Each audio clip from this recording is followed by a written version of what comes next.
Alright guys, good morning. Had a comment asking to explain how I did the foot shift on the CS. This is the first CS I've ever messed with. I'm actually a decent mechanic, so it was kind of a learning curve for me. So I figured I'd make this short video, try to explain kind of what I did in this process, and then maybe it'll help someone out that's having this problem. So it's going to kind of be hard. Let me see. Because of all this plastic, I might be able to get a better look on this other side here. Alright, so as you can clearly tell, there's no shift motor or anything on the front of this clutch cover. This clutch cover is off a 250EX that a buddy of mine had that was knocking, believe it or not. And at any rate, I bought the motor off him for 80 bucks just to steal the clutch cover and this shift shaft right here. And then I had to cut this out, which I'm going to clean it up with a razor blade to put the shift shaft in. Now, initially I thought I had to pull the whole rear cover off, but I heard on a 2003 and newer that there was a keeper bolt, which I'll show you on my other motor because it's easier to show. There's a keeper bolt that makes this swap a lot easier.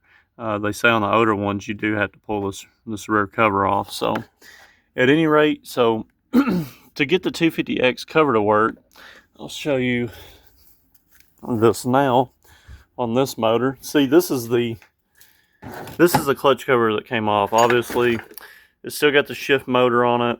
It's still got the angle sensor. And you can just tell it's a lot different looking than the 250EX.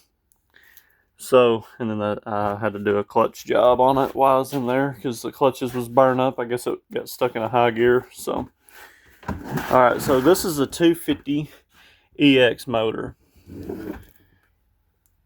And so, this right here is your shift shaft that connects to your foot shaft. And on the electric shift, this thing is way longer.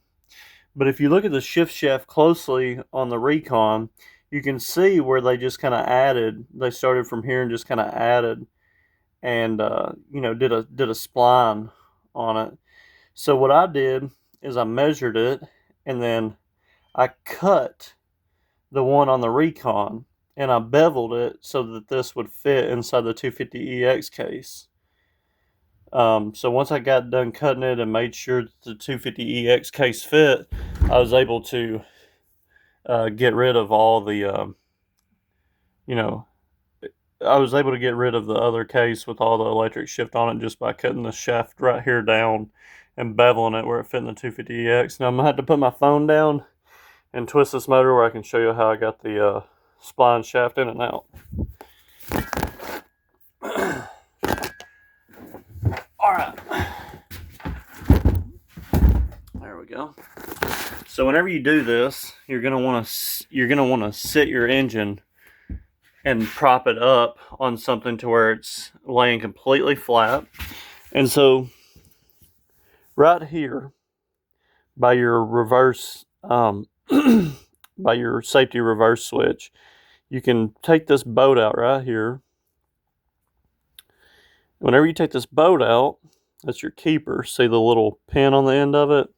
That actually rides in the shaft, and then your shaft actually comes out, and that pin rides right there. So that's what keeps this shift shaft in. Now, the reason you want to have your motor like this is so, excuse me, is so there's a washer and there's a spline shaft in there, and it can slide on you, and it'll make it a lot harder to try to get everything lined up. And honestly, I think I haven't been in this motor, but I think it can allow it to get off in here, and you don't want that. So that's why you want to make sure that this is completely up and down. And then this shift shaft will just go right back off in there. And this is the one off the Recon here. I just stuck it back in the motor just cause. But this was the 250EX. It had the spline shaft. And I just robbed the spline shaft out of this one and stuck it off in that motor, and that was pretty much the swap. So just a recap, this shaft right here on the 250 Recon is about this long to reach up inside the shift motor. So I cut it down, beveled it to the same length this one is in the 250EX.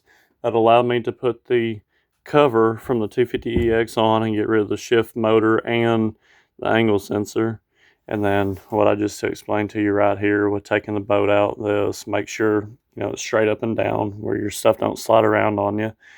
And the light on the dash, it does flash, but that doesn't really bother me. They say you can pull a fuse to get rid of that. You can see it flashing there, but I like it because I can still see the gear I'm in. So whenever I shift it, it still shows me that'll light up first, second, third, fourth, fifth, and then back on the way down. And it works perfect. All I'm waiting for now is a seat for it.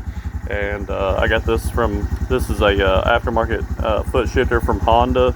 It's called Armor Tech. It was 20 bucks at my local Honda dealership.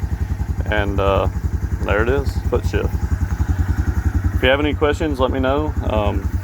Not real good at making these videos, but I know there's a lot of people out there that's probably wanting to do this swap, so pretty straightforward.